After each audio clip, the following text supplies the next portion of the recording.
Ladies and gentlemen, my name's Paul, and in this RedGamingTech.com video, we're going to be discussing, as well as analysing, well, Xbox stuff actually. There's been several major announcements and leaks concerning the Xbox Series X and Xbox Series S. First of all, the release date now for the Xbox Series X as well as the S have been confirmed. We are looking at the 10th of November for the Xbox Series X, and it's going to cost $500 US if you live in the United Kingdom. That's 449.99. Obviously, that's Great British pounds. Meanwhile, for the Xbox Series S, you are looking at $300 US. Again, that leaked yesterday. It's still going to be November the 10th. And of course, you will still also get to play the same games. The system is going to be digital only. Therefore, you cannot play games at 4K because clearly the GPU itself is considerably weaker than that of the Xbox Series X. But I do think that the Series S makes a fantastic companion console to a PlayStation 5 or a nice upgrade from an Xbox Series S, especially if you still have a lower resolutions panel, or maybe you just game casually, or a console for kids like a secondary system. I think Microsoft in that respect are targeting a demographic of folks who just are not willing yet to cough up $500, especially with obviously what's going on in the market right now with the global pandemic. I think from that perspective, it's very smart. And Microsoft clearly are on a mission to improve the value for customers. There's also on the Microsoft official blog, so news.microsoft.com, they have confirmed a huge announcement. I know people are going to say, yeah, but it's not exclusive games. And I grant you that, but it's still to me huge because EA Play will now be available for Xbox Game Pass for no additional cost. This to me is massive. Now, I think Xbox Game Pass Ultimate is really good. I primarily use it for the PC.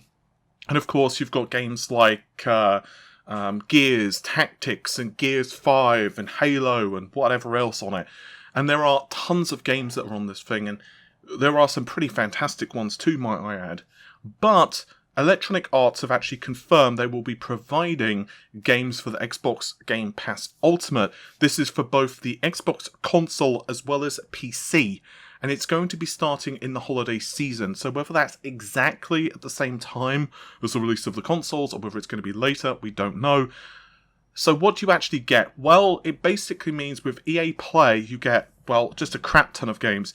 We've got, the sports games like FIFA and Madden and whatever else, Titanfall 2, which I will say I actually played that on the Xbox One X, and I really liked it. I think it was a criminally underrated game. I thought that the first Titanfall was okay for multiplayer, but Titanfall 2 for single player, I would suggest giving it a shot, particularly, once again, because you'll be able to play it for free. You've got other titles too, like Mass Effect and Skate and The Sims. And you will be able to also take advantage of trials for 10 hours for games such as NFL 21, yeah, no, not much to say about that one, and FIFA 21. So, to me, this is absolutely fantastic. Obviously, you can try Game Pass for just $1 US, which I still think is some of the best value, like, in terms of the amount of cash you can spend versus the actual value that you receive as a customer. I think that this is I think the Game Pass is phenomenal value, and I do think it's one of the better deals we've got right now in gaming. It does have its faults, but I think from a customer perspective, I think it's pretty damn great.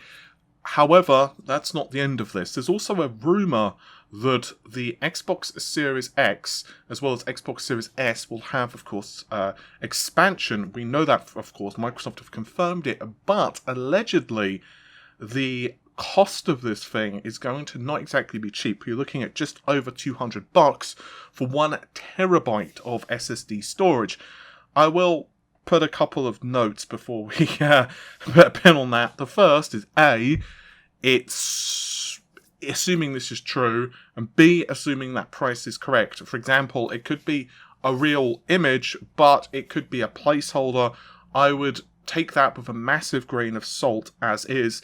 The Xbox Series S, as we discussed yesterday with the specs, now that Microsoft as well now have actually released the trailer officially for the Series S, we've got it confirmed that the Series S ships with 512, so half a terabyte of space, and obviously the main console itself is going to ship with double that, so 1 terabyte of space total. As we were discussing yesterday too, there are some pretty big cuts for the Xbox Series S. It does still support RDNA 2 features, so for example, hardware-based ray tracing is going to be supported, variable rate shading, yada yada yada. So the basic architecture is still identical, and they will be targeting 1080 and 1440p. This makes the console actually really interesting for folks who, funnily enough, have a 1440p gaming display, which is actually a really popular resolution right now on PC. It can be driven quite well with cards such as the RX 5600 XT and, say, the RTX 2060. I still think that 1440p, as we move into the next generation, is going to be very popular because you can get graphics cards, we assume anyway, like the 30 series from NVIDIA and the soon-to-be announced RDNA 2 based RX 6000 series. You're probably going to be able to get GPUs which are going to be able to drive a 1440p monitor at super high refresh rates, at a pretty reasonable price, $200-300 would be my guess. So I do think that this is going to be a very nice console for that. We also know that it has 32 ROPS on the GPU, and to my understanding as well, simply because there are 4 TMU per CU, this means that you're going to have a grand total of 80 texture mapping units for the GPU. So it's still a pretty well equipped system, and it will stomp the Xbox Series X in terms of Xbox One X in terms of raw performance, because obviously it's a much more refined architecture and has a ton of additional features too. Naturally, while the console is released on the 10th, I suspect many folks will want to pre-order one. So this brings us to the next inevitable question: when can you do that? And the answer is just under 2 weeks from now, the 22nd of September, and you will be able to pre-order both the Xbox Series X as well as the Xbox Series S during those times. And furthermore, you will be able to, of course, pick them up via the normal stores like Amazon. You'll be able to pre-order it from Best Buy or whatever, depending, of course, on your region. But there will also be options too if you want to do it through Microsoft. So if you want to, you can actually pick up the Xbox Series S for $25 per month, and this is, of course, using the Xbox All Access financing program. If you prefer, though, you can instead upgrade your order to the Xbox Series X, and this is obviously way more expensive. From $299 it goes up to $499, but you will be able to pick that up using the similar program at $35 a month. So if you do prefer things to be on the drip feed and you want to spread out the payments, obviously this is one option for you. Again, I like that. I know that most folks would just like to cough up the money and be done with the payment, but let's face it, there are a number of people who can't really justify that amount of money because of obviously the world events. So I think Microsoft offering an option to make it more affordable for people to upgrade, to me, this is always a good thing. But now from Microsoft, we're going to switch to Nintendo. You may recall recently-ish, I put out a video, it was an exclusive, that Microsoft were working on a kind of updated version of the Switch. So it was, to my understanding, a Switch Pro, but I couldn't rule out, as of the time I was recording the video, that it was going to be a new console with backwards compatibility with the Switch, but I did believe it was a Switch Pro. From what I understood, Nintendo had tested 2 variants of the hardware, one kind of late last year and another one earlier this year, and there were some substantial upgrades to the actual hardware. Later on, this was confirmed, well, not confirmed officially, of course, but it was collaborated by yet another report. I believe it was from Bloomberg. But now we have yet more information, and according to what we're hearing, developers are being asked by Nintendo to basically 4Kify, that was a technical term, 4Kify games. Now, we don't, of course, know officially yet whether this is going to be a requirement. I highly doubt that that will be the case. It's probably going to be like optional patches. So, for example, you know, if you've got a game that's, I don't know, like 18 months old or something like that, realistically, you know, the studio could be defunct at that point or whatever. So clearly there's not going to be necessarily a mandate to provide a patch. But let's say if you are a studio and you do want to perhaps get a new lease on life of sales of your game, maybe providing a patch might be a good option. This could be particularly interesting for titles like Wolfenstein or Doom. But anyway, we can naturally assume that future titles like Zelda's or what have you will also take advantage of this. We don't know exactly what is going to be changing in the hardware. This is the guesstimate, but I assume it's going to be an updated NVIDIA SoC, most likely Xavier based. Now, if you thought Charles Xavier, then by golly gosh, you would actually be right, because apparently Xavier was actually named after Professor Xavier, which is pretty cool, at least in my opinion. This was actually announced back in September, but it was March of last year, 2019, that NVIDIA released it. It's not exactly low performance.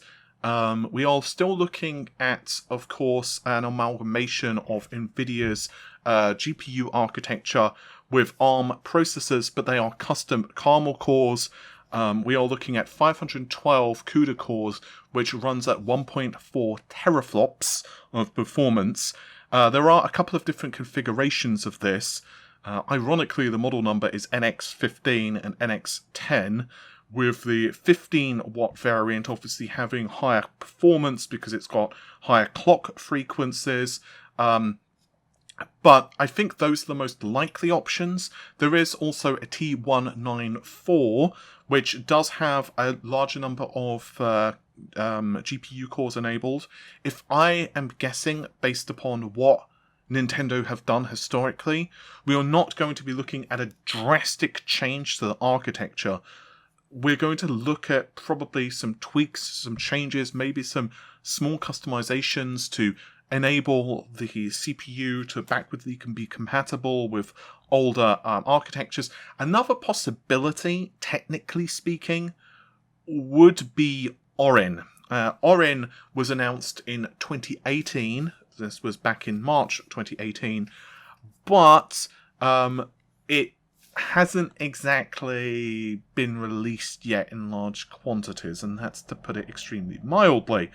And I don't think Nintendo would go for this. Now, obviously with Ampere, it is a later architecture, which doesn't just mean that the CUDA cores themselves benefit from the double number of FP32 shaders that we've discussed now on the desktop side of things, but it also means that the actual tensor cores, which are what are responsible for upsampling from lower resolutions, they basically perform linear, wow, I really can't say the words today, linear algebra to upsample. So, for example, you could have a 540p input, and it would output at, let's say, 1080p.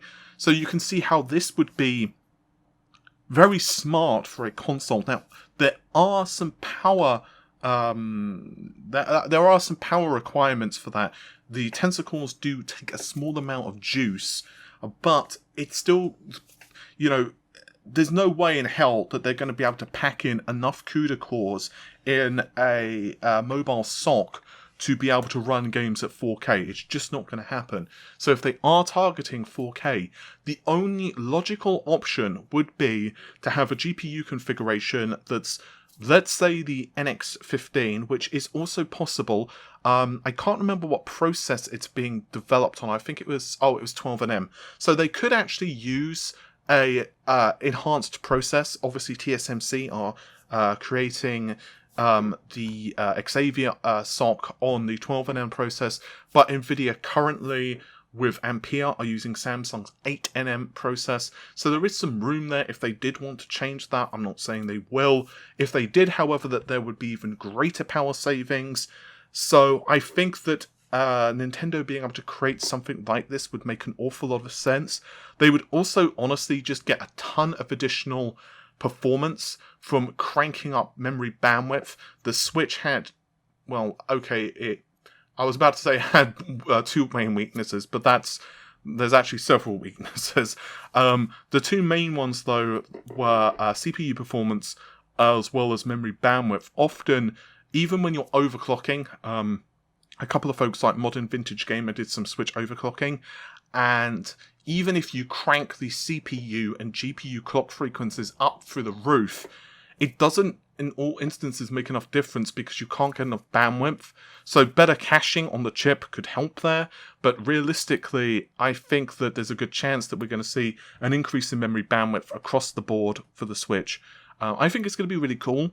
I think that the Switch is already doing pretty well.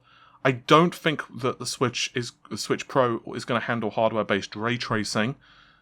Maybe I'm wrong. It could do. I mean, technically it could, with like a software approach, like we've seen with Crysis remastered on the Xbox One X and the PlayStation 4. It's basically using voxel ray tracing approach.